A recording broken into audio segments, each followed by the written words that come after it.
नमस्कार। चलिए आज बात करते हैं मुंशी प्रेमचंद की एक बहुत ही खास कहानी बड़े भाई साहब के बारे में। ये कहानी एक सीधे से लेकिन बहुत ही गहरे सवाल से हमें रूबरू कराती है। असली ज्ञान आखिर मिलता कहाँ है, किताबों में या जिंदगी के तजुर्बों में? तो आइए दो भाइयों की इस दिल छू लेने वाली कहानी में इसका जवाब ढूंढते हैं। तो इस पूरी कहानी की शुरुआत ही एक बहुत ही दिलचस्प सवाल से होती है। ज्यादा जरूरी क्या है, किताबों को रटकर पाया गया ज्ञान या फिर जिंदगी को जीकर सीखा गया अनुभव? प्रेमचंद हमें इसी सवाल के बिल्कुल बीच में लाकर खड़ा कर देते हैं, जो असल में इस कहानी की आत्मा है। कहानी हमें ले चलती है एक हॉस्टल के कमरे में, जहां दो भाई रहते हैं। इनकी दुनियाएं एक दूसरे से बिल्कुल ही अलग हैं। एक की दुनिया किताबों में सिमटी हुई है, तो दूसरे की खेल के मैदान की धूल में रमी हुई है। यहाँ कहानी के दो बिल्कुल अलग किरदार हैं। एक तरफ हैं 14 साल के बड़े भाई साहब, जिनकी जिंदगी का एक ही मतलब है, पढ़ाई और अनुशासन।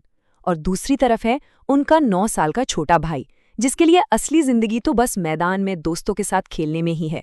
ये सिर्फ उम्र का फर्क नहीं है, बल्कि जिंदगी को देखने के दो एकदम अलग नजरियों का टकराव है।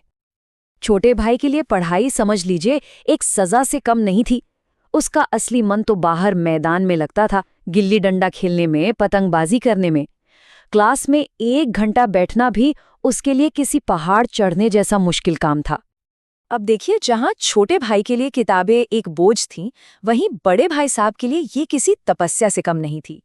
चलिए जरा उनके नजरिए को समझते हैं, जहां पढ़ाई सिर्फ पास होने का जरिया नहीं, बल्कि उस जमाने की रट्टा मारने वाली शिक्षा व्यवस्था की एक कड़वी सच्चाई थी।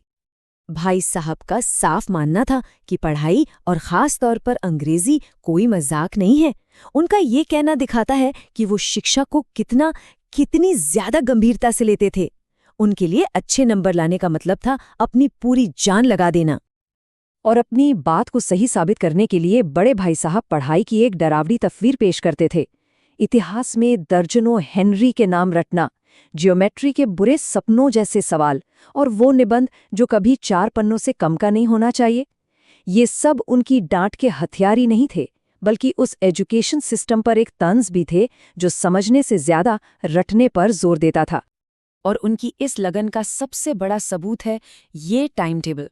इसमें देखिए, खेलकूद या आराम के लिए कोई जगह ही नहीं है। सुबह 6 बजे से लेकर रात 11 बजे तक सिर्फ और सिर्फ पढ़ाई।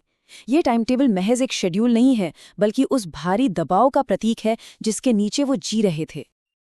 अब कहानी में आता है एक बहुत ही मजेदार मोड़, एक ऐसा व्यंग्य जहां मेहनत का फल उम्मीद से एकदम उल्टा निकलता है। और ये हर साल होता है। बड़ा भाई खून पसीना एक करके पढ़ता है, छोटा भाई बाहर मजे करता है, और जब रिजल्ट आता है तो सारा पासा ही पलट जाता है। बड़ा भाई फेल और छोटा भाई फर्स्ट क्लास पास। यही तो इस कहानी का सबसे बड़ा विरोधाभास है। हर साल के इन नतीजों के साथ दोनों भाइयों के बीच क्लास का फासला तो कम हो ही रहा था, पर साथ ही छोटे भाई के मन से बड़े भाई का डर भी धीरे धीरे कम होने लगा था। अब उसके अंदर एक घमंड सा जाग रहा था कि शायद वो बिना पढ़े ही पास हो सकता है, और भाई साहब की डांट अब उसे बेअसर लगने लगी थी। अपनी पढ़ाई में बार बार फेल होने के बावजूद बड़े भाई साहब अपनी नैतिक जिम्मेदारी नहीं छोड़ते। वो छोटे भाई को घमंड न करने की सलाह देते हैं, रावण का उदाहरण देकर। वो ये साबित करना चाहते हैं कि भले ही वो इम्तिहान में पीछे हों, पर जिंदगी की समझ में वो अब भी बहुत आगे हैं। और फिर आता है कहानी का क्लाइमैक्स, वो पल जहां दोनों भाइयों के बीच का तनाव अपने चरम पर पहुंच जाता है। अपनी इस नई नई मिली आज़ादी के एहसास में छोटा भाई अब अपना सारा का सारा समय पतंगबाजी में बिताने लगता है। ये पतंग उसके लिए सिर्फ एक खिलौना नहीं है, बल्कि उसके बचपन और जिम्मेदारियों से दूर भागने का एक प्रतीक बन जाती है। और फिर एक शाम, जब वो एक कटी हुई पतंग के पीछे बेतहाशा भाग रहा होता है, तो अचानक बाजार में उसका सामना हो जाता है अपने बड़े भाई साहब से। और इसी एक टकराव के साथ कहानी अपने सबसे जरूरी मोड़ पर पहुंचती है।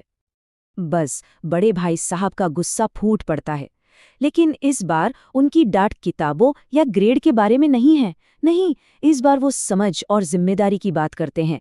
एक ऐसा तर्क देते हैं जो छोटे भाई को अंदर तक हिलाकर रख देता है।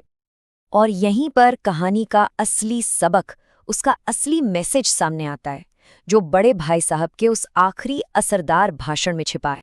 वो एक नई चीज की बात करते हैं, अनुभव, वो ज्ञान जो किताबों में नहीं मिलता, बल्कि दुनिया को देखने और जिंदगी को जीने से मिलता है। और यही उनके बड़े होने के अधिकार का असली स्रोत है।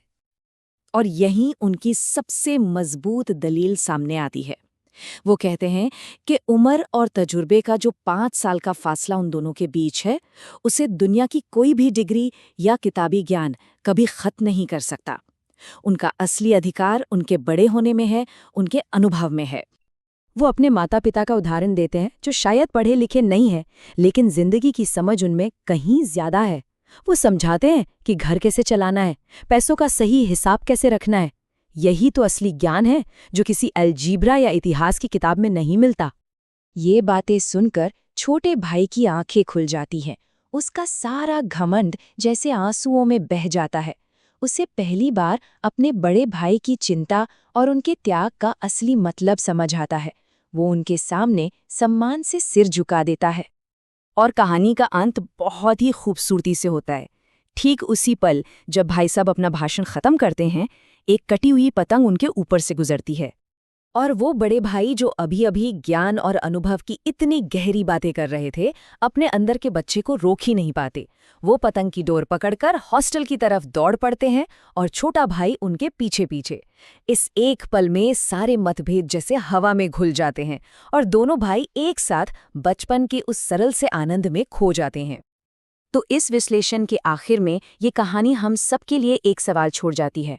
हमारी अपनी जिंदगी में ऐसे कौन लोग हैं, हमारे माता पिता, शिक्षक या कोई और बुजुर्ग, जिनके जीवन के अनुभव को हम शायद किताबी ज्ञान के सामने नज़रअंदाज कर रहे हैं? इस पर एक बार सोचिएगा ज़रूर।